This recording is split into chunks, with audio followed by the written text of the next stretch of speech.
Welcome to the HC Insider Podcast, a podcast dedicated to the commodities sector and the people within it. I'm your host, Paul Chapman.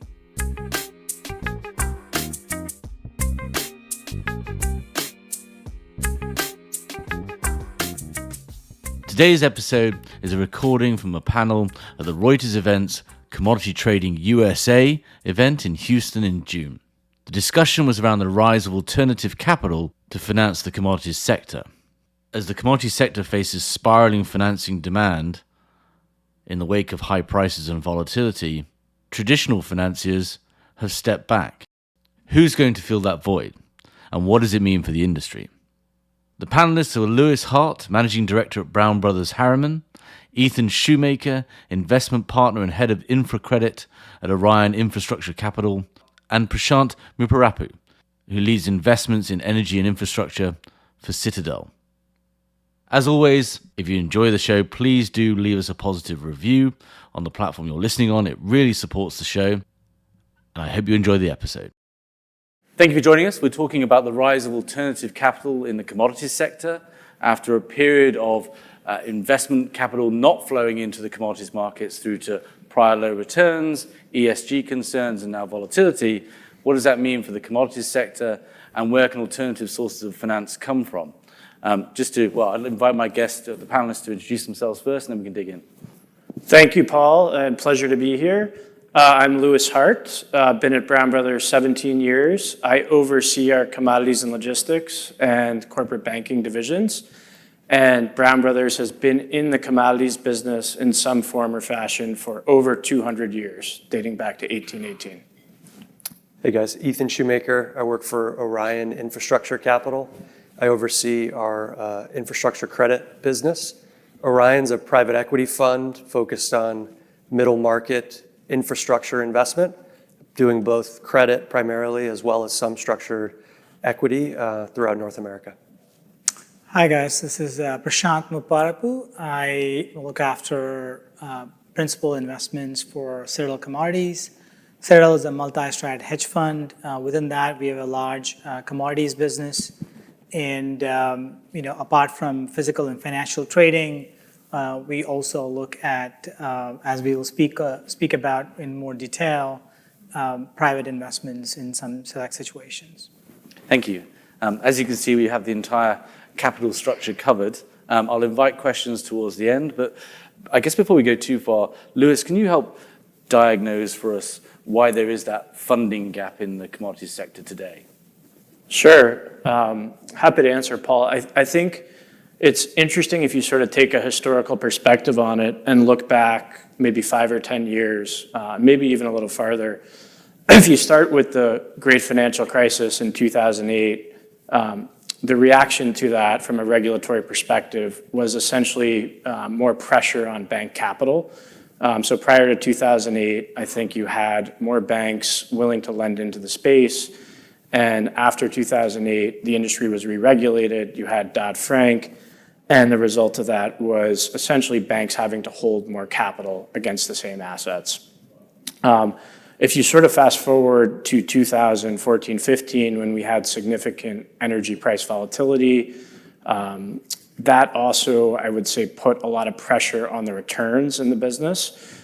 So after sort of the super cycle leading up to 2008, you suddenly had an environment where commodity prices were very soft, and particularly for banks focused on commodity finance, the working capital side of the ledger, that meant that usage was down and profits and earnings of those groups were down. And then, needless to say, if we look at the environment we're in today, coming out of COVID, combined with the geopolitical situation in Eastern Europe, you suddenly have an environment where demand for capital is way up. That's a function of the price of the commodity, also a function of slowing cash conversion cycles, which is a direct result of the supply chain shocks we're seeing. And then last but not least, you have a huge, after a demand shock from COVID, you now have a supply shock from the Russia-Ukraine situation, the sanctions, and essentially the routing of global supplies of a lot of different commodities. So when you look at all that together, we have a situation where demand for capital in this sector is extremely high, and supply of it has really retreated into the background. Hence, folks like those to my right who see an opportunity to come in and replace traditional forms of capital. Thanks for that, Lewis. Just one question before we move on to Prashant and Ethan. Have we seen a concentration in the number of banks that are offering these? And what does that sort of structural landscape look like? Yeah, and there are many in the crowd who could probably speak to this, but if you go back 2 decades, I think there were, in the US as an example, over a dozen banks that had full commodity finance departments, meaning front office, dealing with the clients, middle office, monitoring the collateral and the flows of cash, back office with cash management. That number has just gradually shrunk as time has gone on over my career. And today, we're lucky if it's 5, 6, 7, maybe in the US. That's partially a result of consolidation. Just as the financial industry has consolidated, the number of participants has declined.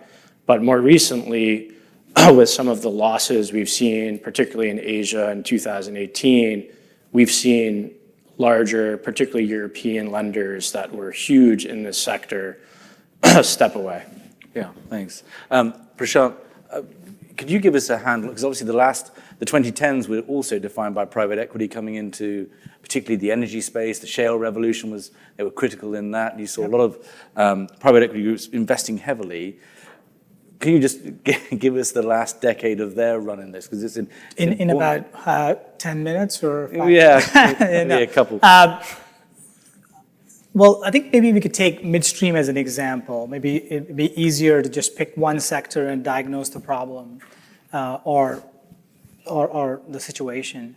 If you look at what happened over the past 10 plus years in midstream energy used to be what used to be called the downstream OFS type of business.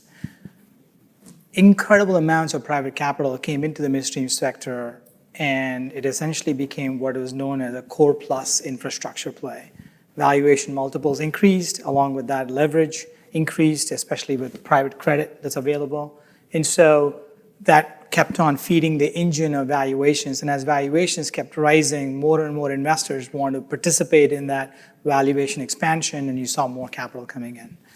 But the underpinning of all of that was obviously the shale revolution, but also contract structures, right? You created saying before you would have take-or-pay contracts, and then you had this concept of MVCs, minimum volume commitments, and then you had acreage dedications. And sort of within all of that was forgotten the fact that there are actually volumetric risks associated with this business. And while there is a secular boom, people forget about these sort of inherent risks in these contractual structures. And so if you think about what's happened now, those contractual risks have actually come to bear. People have said, okay, acreage dedication is not the same as an MVC, and you've seen the impact of that on some of these midstream assets.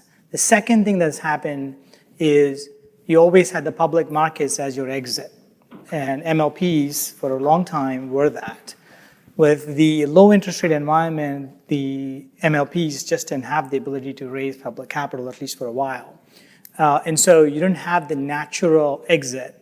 The answer for a long time was large private equity companies became larger and essentially owned companies that should have been public but were private. So they were Tallgrass, for example, were buying a bunch of midstream. I know I'm concentrating on one sector, but it sort of shows you the playbook of what's happened in sort of a lot of other energy and energy-related sectors. But maybe the question you're asking is like, why is it not happening now? Like you see the big boom in energy, why is it not happening now? Maybe one, it could be time, but the other could be also there's always a lag effect between commodities, supply demand, fundamental supply demand in a commodity sector showing that there is scarcity and the assets actually following and the investments actually following beyond that. And then overlaid on that, you have obviously what I call the musical chairs where funds are changing the sectors that they want to focus on. And so you have this commodity price inflation that should drive asset creation and hence should attract capital, but most of the capital that is focused on it has moved on to look at other sort of sectors, whether it is renewables or renewable natural gas, et cetera. Hopefully I'm answering your question. Yeah, that captured it perfectly. I mean, talking about that sort of musical chairs, I mean, a big part of this is energy transition. There's, there is pressure from stakeholders, whether it's for banks or public companies, or whatever it might be, to make sure that those dollars are going towards sustainable projects. And also, there's the challenge about the uncertainty of that transition, how it's going to play out, which technologies are going to win.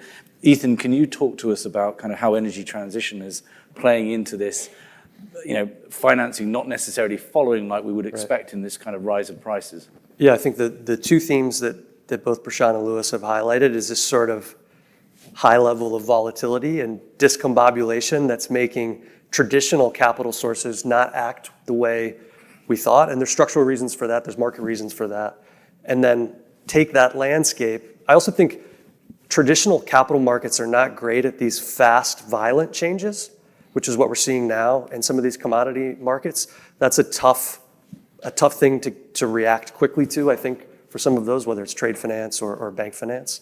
And then when you take that sort of discombobulated, highly volatile, high velocity of change market and you overlay energy transition drivers, positive, negative, pressures, others, it's also contributing to this capital not flowing the way you might expect in such a high price environment to, we'll call it more traditional markets. Part of that is stakeholder pressure that you mentioned. At least in the private fund world, there's a higher level of focus from limited partners, but from GPs as well on ESG compliance, broadly defined, as well as really just the fact that energy transition fully realized is a very high multiple of CapEx and investment need relative to even the peak years of shale. And so it's both the kind of stakeholder pressures, some of the macro and micro volatility, as well as just, I think, a view that, this window of sort of multi-trillion-dollar infrastructure needed to achieve decarbonization goals or energy transition goals is an opportunity worth pursuing. So when you shake all that up, tough for traditional lenders to sort of find that stability to lend against traditional energy products and also some energy transition. And sort of it's giving rise to, I think, other forms of alternative capital seeking to fill that void. I just want to touch on what Ethan said. One of the things that's interesting is on the leading edge of energy transition, some of the valuations we are seeing for development companies of the new asset classes is the momentum of that is far greater than what I've ever seen in my career. Right.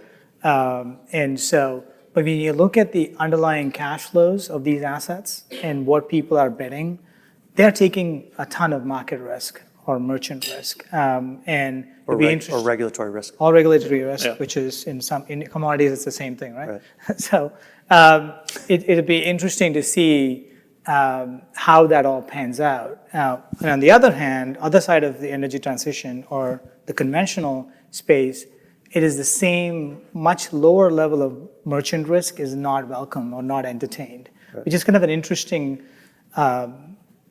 view, at least where we sit, we see that completely sort of disconnected, right? The amount of risk, if I really don't care about which side of the ESG I'm on, and if I just look at sort of risk-adjusted returns, I see a big disconnect right now. Yeah. So you kind of got this twin track of, capital going into assets, into technology, into, tackling essentially the supply issues that the commodity markets faces. The other one is we've got this short-term, potentially long-term volatility in the markets that is creating its own set of problems for financiers and for the traders themselves.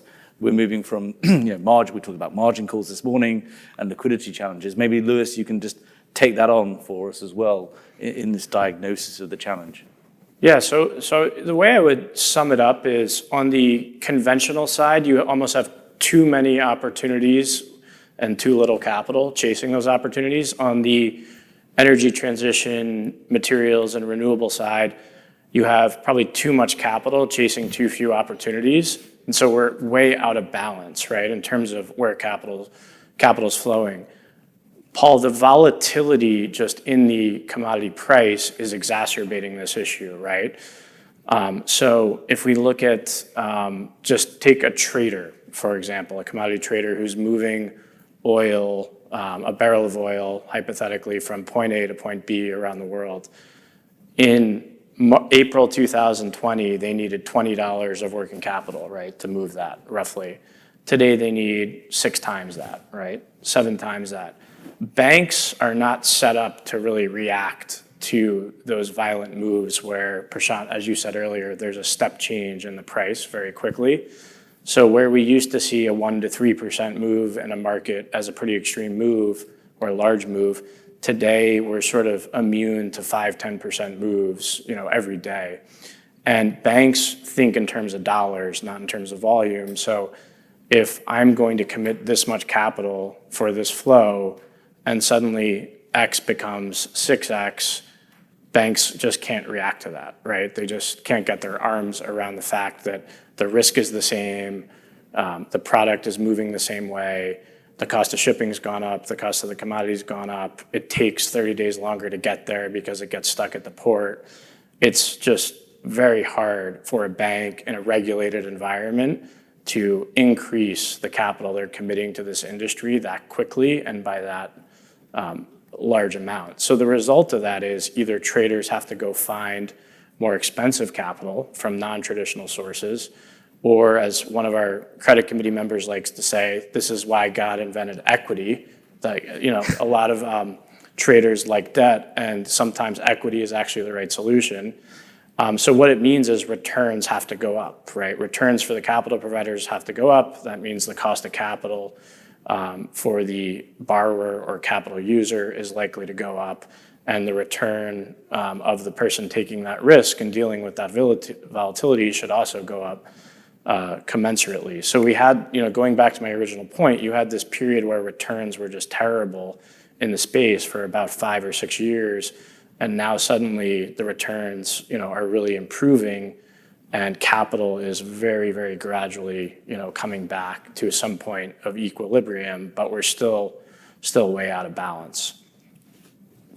Yeah, and I mean, that is a vicious circle in some senses, right? Because the profits aren't going up necessarily, it's just simply the volumes and the capital required. I mean, are you seeing banks, new banks or old banks returning to the space to fill that gap? Or is this we can only expect, there is an argument, as we've heard today, that volatility could continue to go up and prices could continue to go up. The sort of vicious cycle is if you can't get capital, you have to trade smaller positions, right? So you can't run as large of a book because you need the money to finance your position. You need the money in reserve in case margin calls come in. Margin requirements are up because of that volatility. And so essentially the amount of volume traded, your only option if you can't get capital is to reduce the amount of volume you're traded, which in turn, to your point, actually exacerbates liquidity because suddenly there's just less bid, less ask in the market. That spread widens, and that actually creates, opportunity for those who are well funded. So it's a very interesting, I would say, opportunity-filled environment, but the risk is substantial. And if you're the CFO of a company in the trading business today, how do you forecast how much money you need? It's very hard to do. How do you get your lender or your junior capital provider to be on call when you need money because oil's gone up 10 or 15% in a day because of a geopolitical development over which you have no control? So we're seeing this mismatch between, committed dollars and fixed volumes start to really impact particularly smaller companies that don't have access to the range of capital providers that the large companies do. There's an interesting kind of butterfly effect follow-on to that, which is in an asset finance world where people would typically get financing by transferring some of that market risk to a trader or to a strategic with a trading.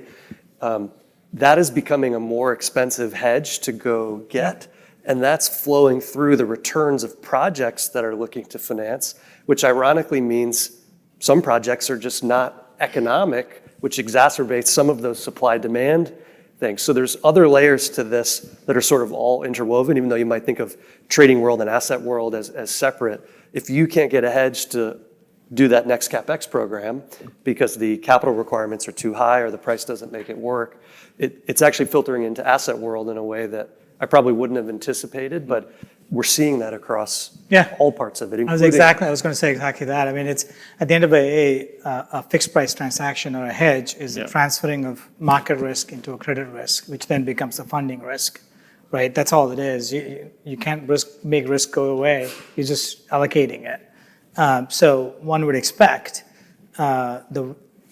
if it doesn't solve itself, is new contract structures have to come into place, or people have to think of different tenors for these contractual structures to make it work, or you need to put in more equity. The HC Insider podcast is brought to you by HC Group, a retained search, intelligence and advisory firm focused solely on the global energy and commodity sector. With 6 locations across Asia, Europe and the Americas and over 50 consultants. To find out more, go to our website, hcgroup.global. There, you can also sign up for our HC Insider content for more interviews and white papers on relevant trends and talent impacts in the commodities world. Alongside the banks effectively concentrating, you've also had a concentration in the number of participants in the market as well. And if you're facing this need for scale, assume that's going to impact, the number of participants and therefore, increase volatility potentially as well. Is that a fair comment, Lewis? Yeah, I think so. I think there's very much a haves and have-nots in the trading community right now. We're likely one of the few capital providers on the debt side that still enjoys banking companies, with pretty small balance sheets. I would say most of our friendly competitors, have moved up market considerably from us.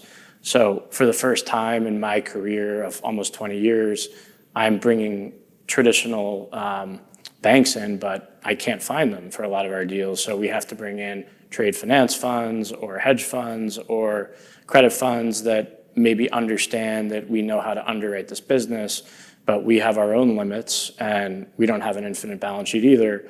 So we're having to clamor to find liquidity providers from areas we never thought we would have, 5 or 10 years ago. Which I guess brings us nicely to, I think we've diagnosed the challenges that the sector faces pretty substantially. I guess the title of this panel is The Rise of Alternative Capital. Prashant, maybe you can give us some sense of what we mean by alternative and the other potential solution providers out there. Well, we can tease on the conversation we were just having, right? So if contract structures have to change in an environment where prices are high and volatility is high, one solution is finding capital or quasi-equity capital that is willing to take that risk. And so I think the way I think about what we do is we are looking at all the assets in the energy and the commodity world and looking at fundamental asset values. And the fundamental asset values, we are able to do that because we have beside us a large, sophisticated physical and financial trading platform that looks at the macro and micro supply and demand in each of these sectors.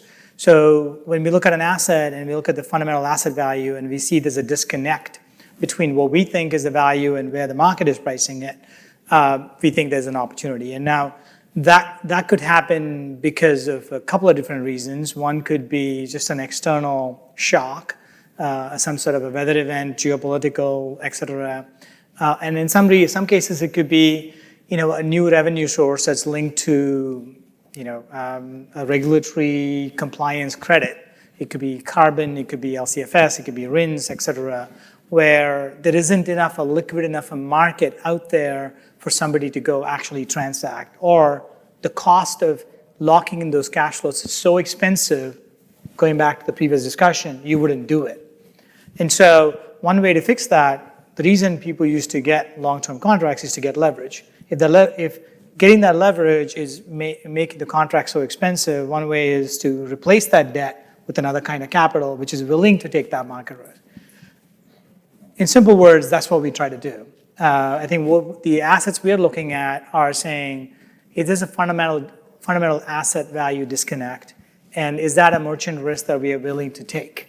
And once we sort of formed a conviction that arbitrage exists, the form of our investment can take any shape. It could be equity, it could be some hybrid debt, it could be some form of commodity-linked finance, all of the above. And so taking sort of renewable natural gas for an example, we are looking at structures where renewable natural gas, for those of you not familiar, is basically takes some form of waste and creates natural gas, which has got renewable attributes, and hence it's got some additional revenue streams about the brown gas value, call it RINs, call it LCFS, et cetera, which in most cases you cannot really hedge too far. And so one of the things that we're thinking about and looking at is doing transactions where we are being the off-taker but prepaying on the entire off-take. So we're effectively solving two problems in one. We are essentially taking the market risk, but at the same time providing capital to the project. So that's just one example of a solution that we're providing. But the funny part of that is what we are seeing valuations of these holdco companies is driven by the amount of capital that wants to play in this space. And so while we like the fundamental asset value disconnect at the asset level, we don't find it at the at the holding company level. So we are really looking at our investments at the asset level. So that's one example of that. And the other, we've all talked, I think Lewis put it perfectly, there's lots of opportunities in the conventional energy side and not enough capital. We are definitely aware of the financing gap and trying to find ways to play in that space as well. And I want to come back to that point, because whether that's a sustained aversion to the conventional space, we'll see when energy security comes to the forefront. But as I understand what you're saying there is, of course, you do have the benefit of having a commodity trading platform that can warehouse those risks and price them. And actually, over the last decade, you've seen fewer and fewer organizations to have that capability. There's been a consolidation. Also, as Lewis was saying, now they're much more cash conscious, to put it in the layman's terms. Is that an alternative source of financing to the commodity sector that's available at scale, or is that just it's great for Citadel to have and a few others, but not really a systemic solution? We don't mind being one of few, but I think there's, going back to my musical chairs theory, let's see what's happening in oil and gas, right? There's a retrenchment of RBL lenders. Now they're coming back, right? Banks are coming back, but definitely not to the scale. I don't think they'll ever come back to the scale that they used to. But at the same time, we all know every well in the US is more profitable than it ever was, and will be for a period of time. And so there's some fundamentally good assets that are definitely required to fill the gap between supply and demand, and those need financing. And so, there, we are seeing other alternative capital come to play. The other piece, I'm sure, we've been across a couple of asset-backed securities. So essentially, what used to be bank debt financed companies are now being financed through fixed income markets, capital markets, which was never the case. If you look back 3 years ago, didn't exist. And so that's a whole new market that is now slowly becoming larger and larger. And so I think over time, I would think once there is a good asset and a good cash flow that can be financed, maybe the previous capital providers maybe are moved on, but I think there'll be another source of it, and we're already seeing that happen. Thanks. Ethan? Yeah, I think there's elements of Prashant's strategy that apply to us. I think our version of that sort of special sauce would be a lot of these, particularly project finance-like things, take a long time to put together. And so what we've found is that we don't have the balance sheet or the capital to maybe warehouse all of that market risk internally, but over the course of a project development, we can work with the developer to do the offtake to a strategic, bring in a trading capital, and we can be that sort of underwriting anchor to help put those financing building blocks together to put together an investment that otherwise wouldn't, including laying off the risk at a good price to Citadel maybe. But so that's sort of our business model, which I think is applicable in the middle market, which is why we focus there, because it tends to be developers, owners, operators that maybe need a little bit of that structure as well as the capital. So a version of that, trying to find those gaps or those risks that don't match perfectly with what I'll call the 4 to 5% project finance bank playbook, and trying to find those pockets of opportunity. And I just want to weave back in energy transition there as well, because I get that on the conventional side, these are assets that are probably easier to price, and the risks are more known. Where do you think alternative capital comes into financing the energy transition, and how challenging is that, given that you've been involved in that? It's pretty hard. I think you have to contrast what I'll call the mature energy transition asset classes, utility scale solar, wind, because those have relatively robust, mature markets. They're becoming more challenging with cost inflation, power prices still being relatively modest. But I think where we found the most challenges, but also the most opportunity, is in renewable fuels, other areas where the markets are nascent. The hedge markets might also be nascent.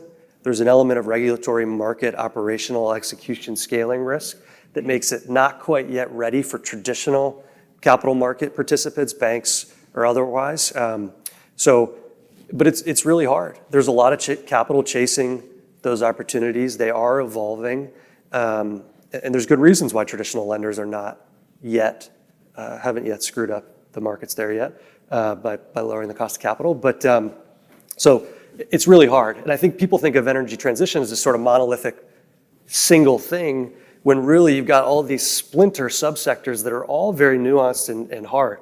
Renewable diesel versus biodiesel, RNG from dairy versus RNG from landfills. You've got all service value chain that services those. And so, again, I think people think of it as traditional and transition, but really it's a splinter of all these different things. And we even touch on recycling or offshore wind, and they each have their own sort of idiosyncratic risks that make them interesting but really hard to figure out. I think Ethan will agree on this, is one of the big difference between, if you look at how utility scale solar and wind have grown and how the new age, I'm just going to call it new age, ESG assets are growing.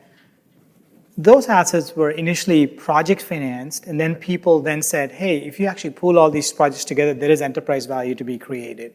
So enterprise value creation came after project finance and project equity returns. What I'm seeing now is exactly the reverse. There's enterprise value creation of battery developers, renewable fuels developers, and companies before the project returns have actually been completely vetted or come to fruition. It's not right or wrong. I think it's driven by the scale of the capital that is trying to play in the energy transition space, which needs to make those big bets. They need to make those big company bets, not a project. And there's so few projects. So few projects. Yeah. So it's going to be interesting to see how that all unravels, right? Because you have, storage development companies going public at $2 billion, and we don't even have a revenue model for storage proven in a multi-year basis. Yeah. It may all pan out, but. And then I guess there is a question, and I will come to the questions shortly, but one of them is, what source of capital do you think is the driving force behind energy transition? And you mentioned earlier there was this kind of dichotomy between traditional lack of financing, but there's on the energy transition side, you see these incredible valuations, and can you just talk to that? Where do you think that capital is coming from? Is it from all the traditional sources, and what's driving that? Lewis, sorry. Yeah, go ahead, Lewis. Yeah, I can kick it off. I agree 100% with this kind of dichotomy concept where you have these sort of very well dressed up, bow around them projects with perfect offtakes, with a spread locked in for 15 years, with an investment grade supplier and an investment grade customer. That's like easy to do, that's mature. I think the cost of capital continues to fall on those. And I think you'll continue to see traditional banks race at those projects. I think you'll see less and less equity requirements in order to build those. I think on the more sort of entrepreneurial side that these guys were harping on, I think there's still real problems in bringing that to scale. If you think about the risks you take with a renewable diesel project, there's really no logical correlation between the price of animal fat, which may be your raw material, and the price of renewable diesel. And so you're kind of, maybe you can get some sort of hedge, and Ethan would probably figure out how to do that over a long period of time. But in general, that's a kind of a scary risk for most traditional sources of capital. And so, you're kind of betting not only that the merchant dynamics of that project will remain intact while your capital's out, which could be 10 years plus. You're also betting that these significant government subsidies are going to continue to kind of make the project economic, even if the kind of fundamental economics X government subsidy start to break down. And so I think that's still going to require deep-pocketed strategics, to make those bets that have some sort of ability where they're either naturally long or short, either the raw material or the output, and they're willing to just sort of build that into their supply chains. Yeah. I think it's less likely that you're going to see traditional capital chasing those projects. Maybe 5 to 10 years down the road, it'll start to standardize, but I don't think we're anywhere close to it. And so, I go back to the earlier statement that there's, for those, that more entrepreneurial segment of the energy transition, some of these very fashionable areas like, battery storage, for example, I think it's still going to take longer to build the capacity than the market is currently pricing in. Yeah. And then I guess that's 2 final questions. One would be, the market is certainly, and this has been since COVID, right? There's been even a sea change in the community as well as in financiers about ESG and energy transition.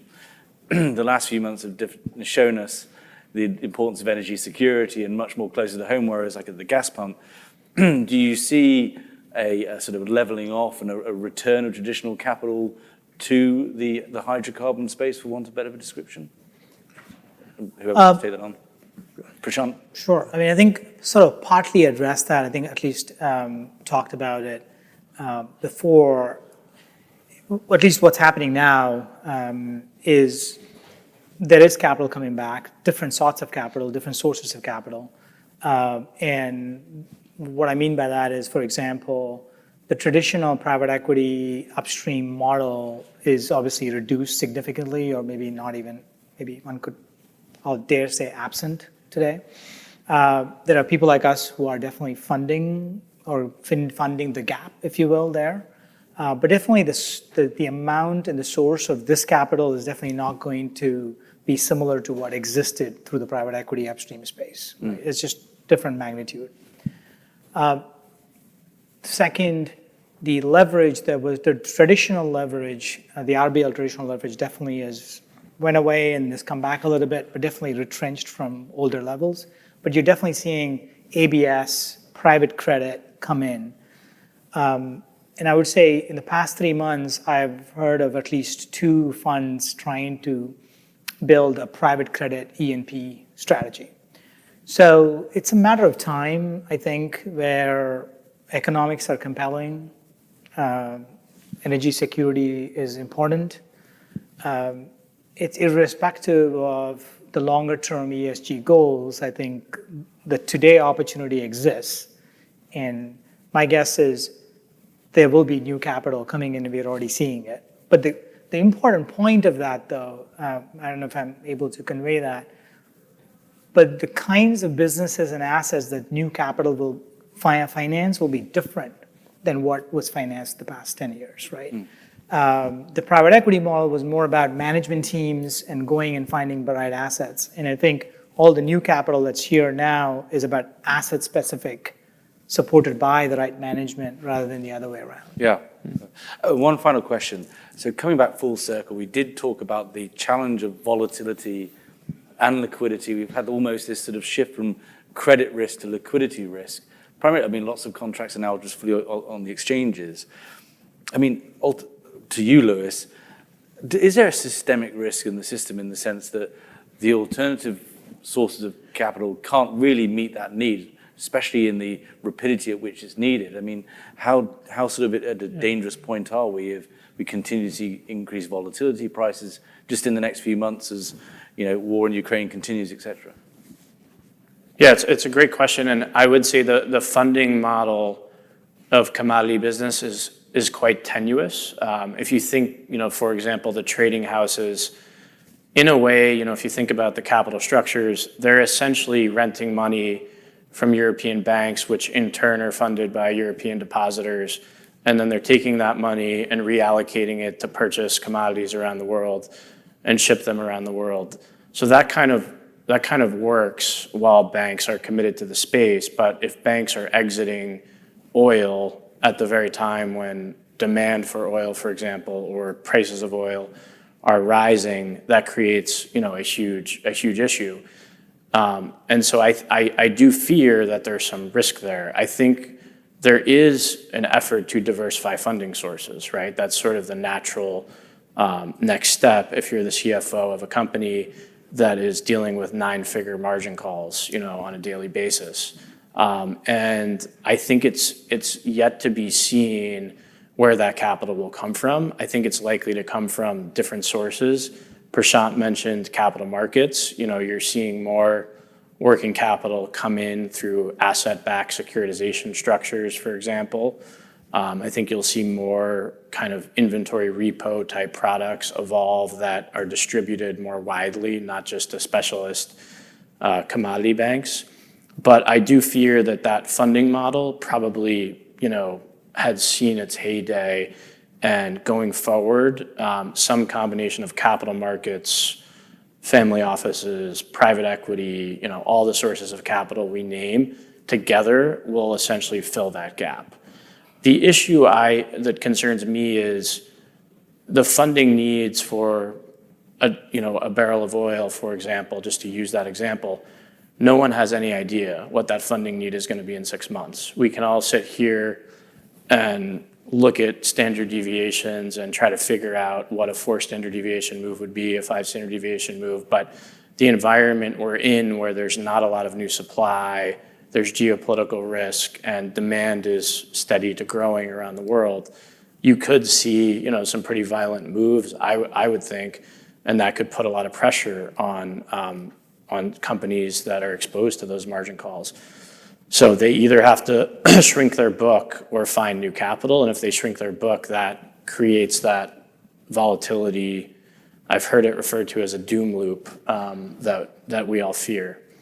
But not to be too pessimistic, I do think that capital is coming in. I just think the returns on offer are going to have to increase for that capital to come in from folks like the alternative, investors to my right.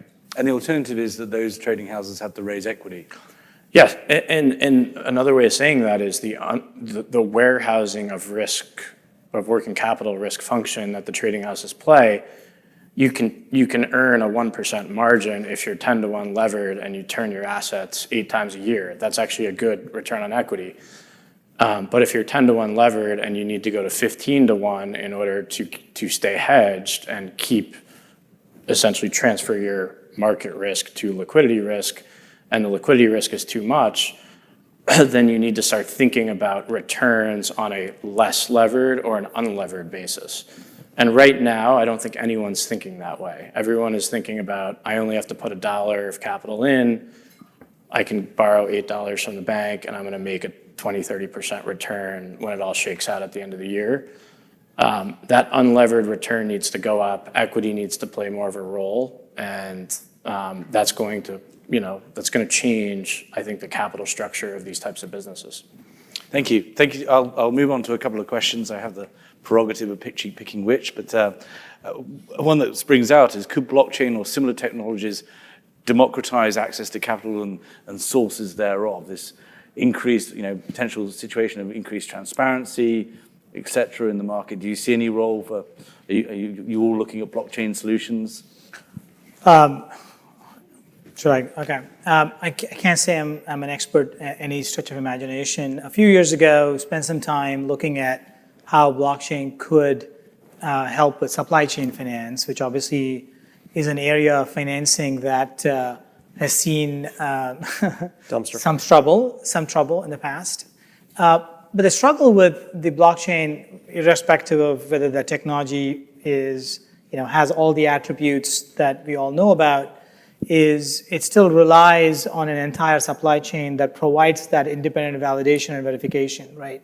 And so we're talking about antiquated ports, trains, et cetera, that have to now provide real-time information to it. So I guess simply put, the concept is phenomenal. It should work. The amount of infrastructure that needs to play into it to actually for it to fulfill the full-blown effect of blockchain, I think is tremendous. And it'll require a lot of capital, political, institutional, and money. It's a heavy lift. And maybe to you, Ethan, are we seeing family offices enter the space, and if so, how significantly? I would say obviously in private equity world, they've always been a significant LP. We're also seeing more active direct investing programs from family offices.